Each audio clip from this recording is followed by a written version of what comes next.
ओम शांति। दीदी मुझे तारीख 15/5/2023 मीठे मीठे बार हल हृदय विचार सागर मंथन करो। ये ज्ञान मंथन बुद्धि जो भोजन विचार करे सर्व जी नई नई युक्तियों करो। रचना ज्ञान अमृत धारण करण व करायण की शक्ति के बारे में इंडिया उत्तरा जो बाप जब हिंदी पवित्रता की पक्की प्रतिज्ञा कंदे बाबा सिंह बार याद रखो। अगर एतिरो ॿुधजे भी पवित्र न ठहींदा त बुद्धि जो तालो बंद थी वेंदो।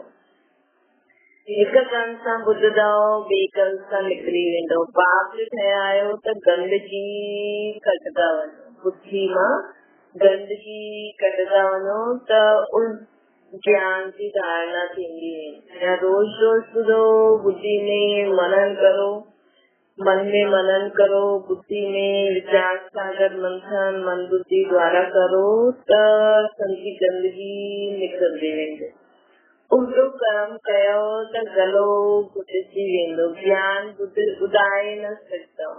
हिन करे सावधान चयो गीता है तू रात गवाई सुनी करे। ओम शांति। हाणे बाप ॿारनि खां पुछंदा आहिनि कि ॿार बेहद जे बाप की सुठी रीति ॼाणो तो पुछणो पवंदो आहे न त इहे पुछण जो फ़ाइदो न आहे कि पंहिंजे बाप खे पूरी रीति ॼाणो तो। सभु ॼाणंदा आहिनि उहो संजू माता पिता आहे। माता पिता मिलिया त थिया असां आस्तिक। माता पिता जंहिंसां असांखे सुख जनेरे मिलंदा आहिनि। सत्संग में त आई प्रालब्ध। हुते आस्तिक व नास्तिक जो सवाल ई न आहे। आस्तिक नास्तिक ॼाणण न ॼाणण ही संगम ते ई हूंदो आहे। द्वापर कलयुग में भी आस्तिक नास्तिक माण्हू चईंदा आहिनि, लेकिन बाबा चईंदा आहिनि जो मुंहिंजी पहचान सां मूंखे यादि न कंदा आहिनि उहो त सभई नास्तिक आहिनि।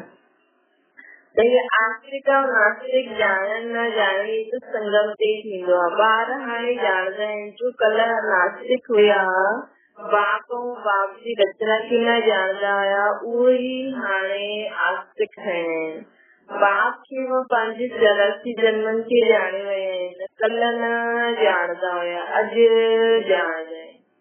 बाप खे वो पंहिंजे 84 जन्मनि खे ॼाणे विया आहिनि। सभु कल्ह न ॼाणंदा हुया, हाणे ॼाणे विया आहिनि। कल्ह ऐं अॼु चइबो आहे न। अॼु पुराणी दुनिया आहे, कल्ह नई दुनिया हूंदी। अॼु राति आहे, कल्ह ॾींहुं हूंदो। वास्तव में भारतवासियुनि खे त पंहिंजे बाप खे ॼाणणो खपे। भारत में सोमनाथ जो मंदिर हुयो न, शिव जयंती मनाईंदा आहिनि, परंतु इहे कोई न ॼाणंदा आहिनि कि शिव बाबा कॾहिं आयो। सोमनाथ जो नाम पयो आहे, उन्हनि कॾहिं अची करे असां सभिनि खे ज्ञान अमृत ॾियारियो। हाणे तव्हां ॿार ॼाणंदा आहियो असां बाबा द्वारा आस्तिक थिया आहियूं। बाप पंहिंजो परिचय वेही ॾींदा आहिनि। इहे हिकु ठहियल ड्रामा अनुसार असांखे परिचय भी संगम ते मिलणो आहे। ॿार ॼाणंदा आहिनि अॼु नरक आहे, कल्ह स्वर्ग हूंदो। कल्ह माना ॿियो जन्म असांजो सत्युग में हूंदो। असां पुरुषार्थ था करूं न। अॼु आहे मृत्यु लोक, कल्ह हूंदो अमर लोक। दुनिया बदिले थी न, कलयुग खां सत्युग ठहे थो न, सो त बाप ई ठाहिनि था न। बाप आहे पतित पावन। दुनिया में संगम जो कोई खे पतो ई न आहे। हाणे तव्हां केतिरी रोशनी में अची विया आहिनि। असां हाणे भक्ति मार्ग छॾे छॾियो अथव। अॼु भक्ति आहे कल्ह न हूंदी, ईअं न अॼु भक्ति आहे कल्ह पोइ ज्ञान हूंदो न। भक्ति त अॼुकल्ह फलंदी आहे, ज्ञान त असांखे हिकु ई बार मिलंदो आहे ऐं असांजी सदगति थींदी आहे। बाप हिकु बार अची करे सभिनि जी सदगति कंदा आहिनि। हिन करे ॻायल आहे पतित पावन सदगति दाता। बाप हिकु ई बार अची करे सभिनि जी सदगति कंदा आहिनि। हिनजे लाइ ॻायल आहे पतित पावन सदगति दाता। हुनजो नाम भी भारत में हूंदो आहे न।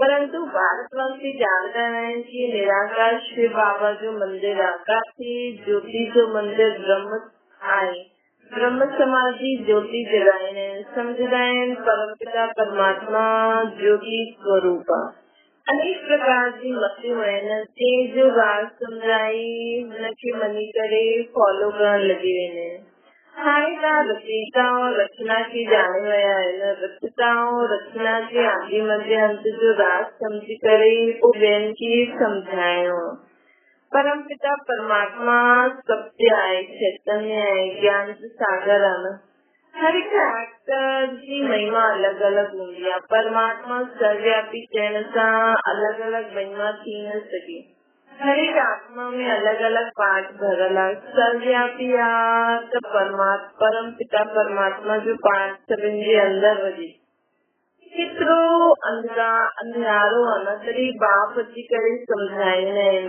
ॿार जानदा आहिनि बरोबर ऊंची ऊंचो पाठ परमात्मा जो हुन हिक खे सभु भगत यादि कंदा आहिनि भगत सभु पतित आहिनि पतित कंहिंखे चइबो ये मनुष्य न जानदा आहिनि सन्यासी सम्झंदा आहिनि कि विकारनि सां नरकवासी ठहिया आहिनि हिन करे घर बार छॾण सां वञी करे ब्रह्म में लीन थी वेंदसि बाप चईंदा आहिनि या कलयुग सभु विश्व सागर में गोता खाईंदा रहंदा आहिनि हिन करे हिननि खे वैश्यालय चइबो आहे मां अची करे शिवालय खाईंदो आहियां सत्युग में हिकु धर्म हुयो उहो ई देवी देवता 84 जन्म भोगे करे हाणे पंहिंजे खे देवी देवता न कहलाईंदा आहिनि जो पूज्य देवी देवता हुया तो किरदे किरदे क्षत्रिय वैश्य शूद्र वर्ण में पतित पुजारी थिया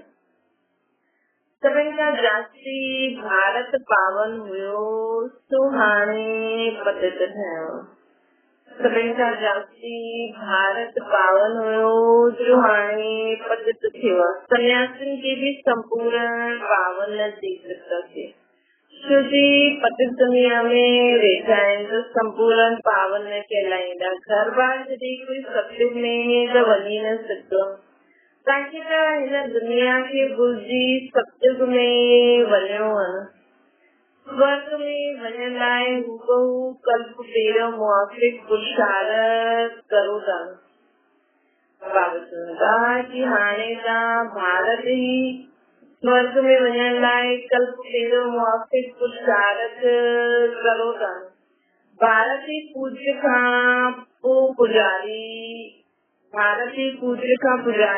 ठहियो आहे पोइ पूज्य थींदो ये नॉलेज समझदा भी हुई जो सिकी लगा हूंदा जो देवी देवता धर्म जा न हूंदा त बुद्धि में हुननि खे वेंदो ई असांजे धर्म जा असांजी खुल जी आत्मायूं न हूंदियूं हुननि जी बुद्धि में इहे ॻाल्हियूं वेंदियूं ई न भारतवासी 84 जन्म वठंदा आहिनि ॿियो कोई धर्म वारा 84 जन्म न वठंदा आहिनि तव्हां में बि नंबरवार आहिनि सभु त इकट्ठा मथां खां हेठि न ईंदा ॿारनि खे चक्र जो राज बि बदिलायो आहे बाबा सीजरो कीअं ठहींदो आहे सीजरो आत्माउनि जो ई हूंदो आहे न उन्हनि खे पोइ रूहानी चईंदसि ॿार जानदा आहिनि असां ब्रह्मांड में रहंदा आहियूं पहिरियों शिव बाबा पोइ ब्रह्मा विष्णु शंकर पोइ लक्ष्मी नारायण ऐं उन्हनि जो घरानो पहिरियों शिव बाबा पोइ ब्रह्मा विष्णु शंकर पोइ लक्ष्मी नारायण ऐं उन्हनि जो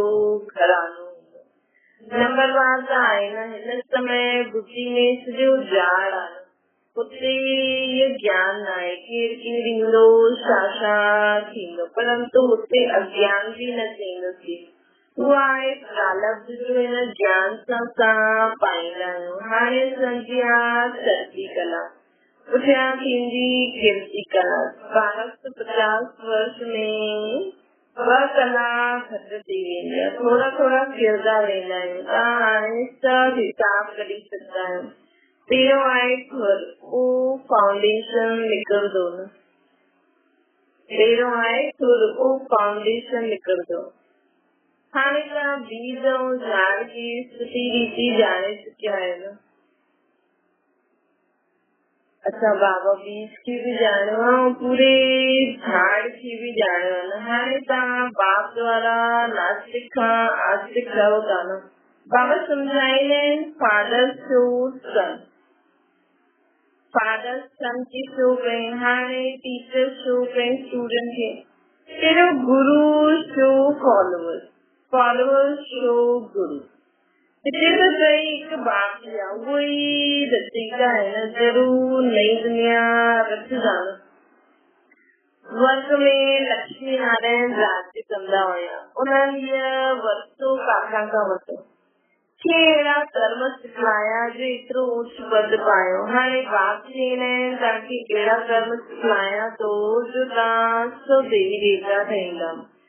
स्वर्ग में त तव्हां ॾाढा मालामाल हुयो, बाप खां वरितो वरितो हुयो न, त ज़रूर बाप ई अची करे भारत खे स्वर्ग ठाहियो हूंदई न। बाप चवंदा आहिनि ॿार हलते फिरते ये विचार सागर मंथन करो, ये बुद्धि जे लाइ फूड अर्थात भोजन आहे। बाबा जी जे लाइ ये गोलो ॾाढो वॾो ठाहिणो खपे, चक्र खे त कंहिंखे बि सम्झाइण ॾाढो सुठो आहे। हाणे वीचार करणो खपे मनुष्यनि खे असां कीअं सम्झायूं, सम्झाइणो आहे कि हाणे संगम आहे, दुनिया बदिले। बाबा चवनि था कि वीचार करणो खपे असांखे मनुष्य खे कीअं सम्झायूं, सम्झाइणो आहे इहे संगम आहे, हाणे दुनिया बदिले थी न। हिते अनेक धर्म आहिनि, हुते हिकु धर्म आहे जो बाबा स्थापन कयो हुई, बाबा स्थापन हाणे करनि था, उहो ई हिकु धर्म ई हूंदो। भारत जो प्राचीन योग ॾाढो मशहूर आहे न, तव्हां ॼाणंदा आहियो त वरी खां राजयोग भगवान द्वारा सिखूं था।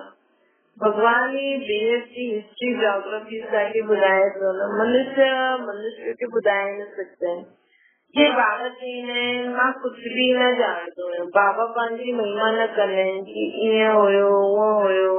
बाबा चवंदा आहिनि इहे भक्ति जे कर्म कांड हाणे न करो, हाणे भक्ति पूरी थी, रात खां पोइ ॾींहुं थींदो आहे न। हाणे तव्हां ॿार आहियो संगम ते ई नॉलेज मिलंदी आहे न। बाप कीअं पहिरियों सूक्ष्म वतन जी रचना कंदा आहिनि, वो प्रजापिता ब्रह्मा द्वारा नई सृष्टि रचंदा आहिनि।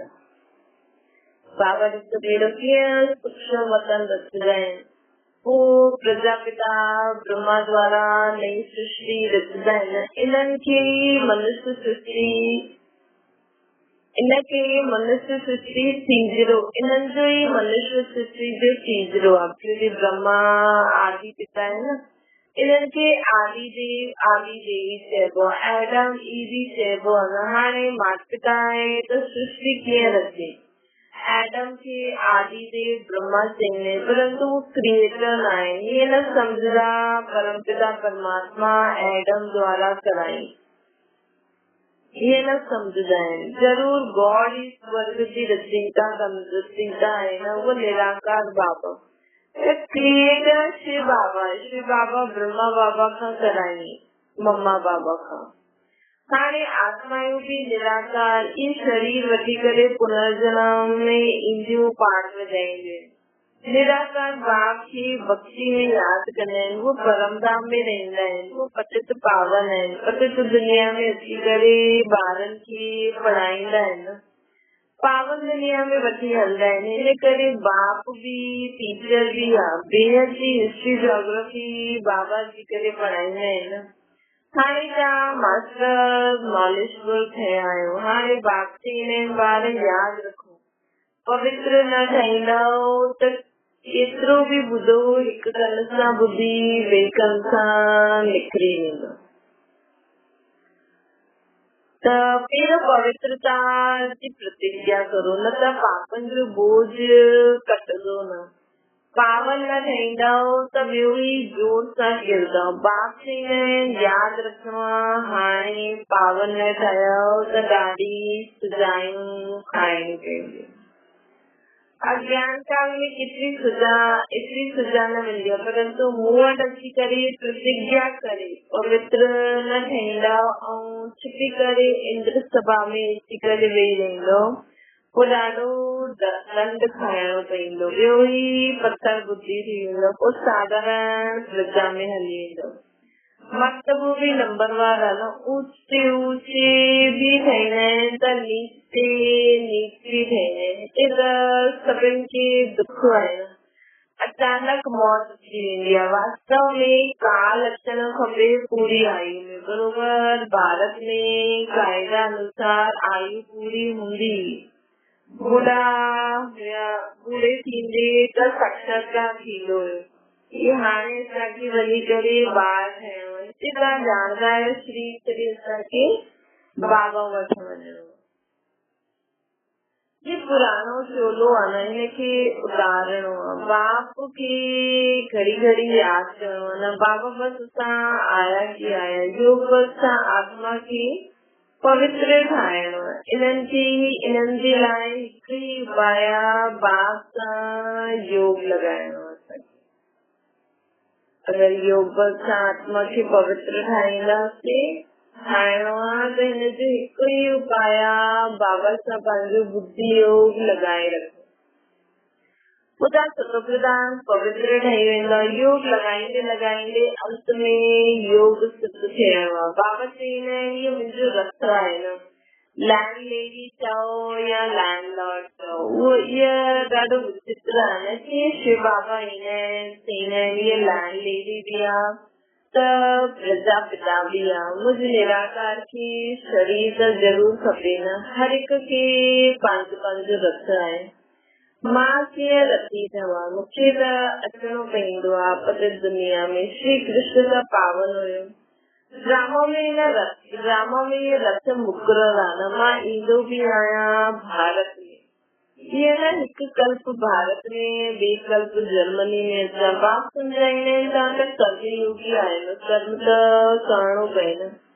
अॻियां पुरुष कमाईंदा हुया, माताऊं घर संभालंदी। माताऊं हिते पढ़जी न हुई, ही त हाणे पढ़ाई शुरू कई अथनि। माताऊं बि धंधो धोरी कंदियूं आहिनि। हाणे तव्हां ॿारनि खे अविनाशी कमाई करणी आहे। हर हिक खे बेहद जे बाप सां वरितो वठणो आहे। जो कंदो तो पंहिंजो पत पाईंदो। हिन पढ़ाई जो पत 21 जन्मनि में हलंदो आहे। ये पढ़ाई बाप बगैर कोई पढ़ाई न सघंदो आहे। पतित पावन जी गॉड फादर आहे न, उहो ई राज्य लाइ करे स्वर्ग में वठी वञण जे लाइ लाइक़ ठाहींदा आहिनि। बाबा चवंदा आहिनि कि पढ़ाई मुंहिंजे बगैर कोई पढ़ाई न सघे। पतित पावन जी गॉड फादर आहे, उहो ई राज्य लाइ करे स्वर्ग में वञण जे लाइक़ ठाहींदा आहिनि। हाणे 84 जन्म पूरा थियनि, हाणे तव्हां घर था वञो। इहो बि यादि रहे त तव्हां प्रफुल्लित रहंदव। ये भी याद रहे तो सब प्रफुल्लित रहंदासीं। बाबा पंहिंजो अनुभव ॿुधाईंदा आहिनि, बाक़ी कोशिश कंदा। बाबा पंहिंजो अनुभव ॿुधाईंदा आहिनि, कोशिश कंदो आहे यादि रखण जी, परंतु को भुलिजी वेंदो आहे। इन करे बाबा चवंदा आहिनि रात जागी करे प्रैक्टिस करो त उहा अवस्था जमजी वेंदी। हिनखे चइबो आहे, हिन लाइ चइबो आहे, हे नींद खे जीतण वारा ॿार कमाई करो। हथ पाऊं मुख सां कुझु करणो व ॻाल्हाइणो न आहे। अॻियां त माला फेरदा जपदा हुया न। माला जो राज तो सम्झो आहे, विजय माला, रुद्र माला। हाणे त सभु होशियारती आहे न, हिनखे माला न चईंदासीं। रात जो जगाइण, राति जो जागरण सां ॾाढो मज़ो ईंदो आहे। राति 12 खां 9 खां 12 बजे ताईं समय ॾाढो गंदो हूंदो आहे। 2 बजे खां अमृत वेलो शुरू थींदो आहे। हिते त हिकदमि गंदगी खे कढणो आहे न, असांजी मन बुद्धि संस्कार। ऐं बाबा जी यादि बाबा चवंदा इहे तुंहिंजो शरीर बि पावन थींदो। त बाबा चवंदा आहिनि हिते त पूरी आत्मा जी गंदगी कढणी आहे। आत्मा पावन थींदी वेंदी, तत्व पावन थी वेंदा। पोइ असांखे पुराणो शरीर छॾे सत्य में नयो शरीर मिलंदो। एतिरा ॿुधदे अगरि पवित्र न ठहींदा त बुद्धि जो तालो बंदि थी वेंदो, पोइ कंहिंखे ॿुधाए न सघंदो। ये वृंदावन में रास लीला जो ठहियल आहे न, इहे ज्ञान डांस आहे। वृंदावन में ॾेखारींदा न रास लीला कंदा आहिनि, हितां खां ॿुधी करे ॾिसी करे ॿाहिरि वञी करे उल्टो ॻाल्हायो त गलो घुटिजी पवंदो।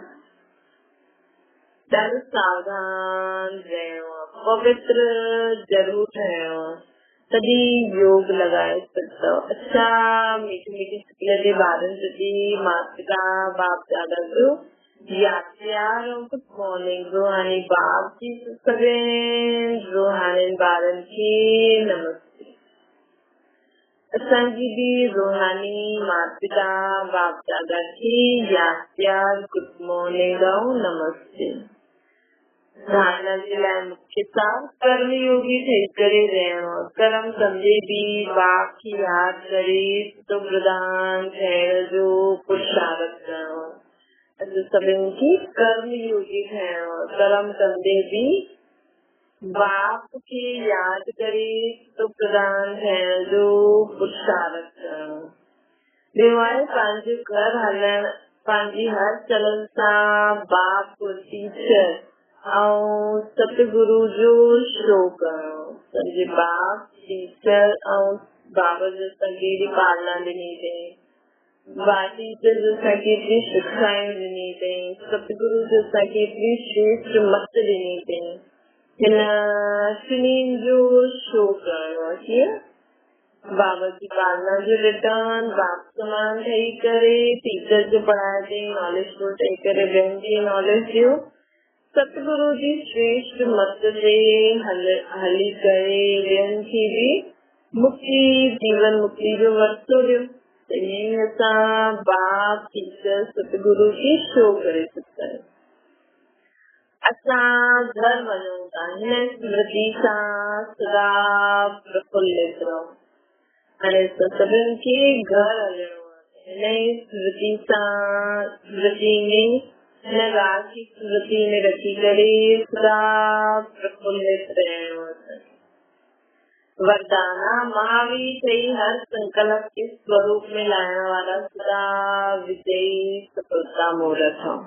जो भी विशेष संकल्प कंदा आहियो हुनमें दृढ़ रहो, संकल्प कंदे ई हुनजो स्वरूप ठही वञो त विजय जो झंडो लहरी वेंदो। ईअं न सोचो सोचंदासीं ॾिसंदासीं कंदासीं, गे करण सां कमज़ोर ठहिण, गे करण सां कमज़ोर ठहिण, अहिड़ी कमज़ोर संकल्प करण सां माया सां हार खाइण। सदा यही अमर अविनाशी संकल्प करो कि असां सदा जा विजयी महावीर सदा अॻियां वधंदे विजयी सदा जा विजयी महावीर सदा अॻियां वधंदे विजयी।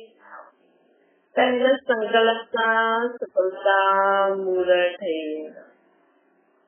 त गे छॾे करे दृढ़ संकल्प करो। जो भी असांखे पुरुषार्थ में सेवा में संकल्प करणो आहे, दृढ़ संकल्प करो ऐं सदा यादि रखो सदा असां विजयी महावीर सदा अॻियां वधंदासीं, तॾहिं विजयी थींदा, तॾहिं सफलता मिलंदी। स्लोगन आहे चेहरे ते ख़ुशी जी झलक हुजे त चहिरो बोर्ड जो कमु कंदो।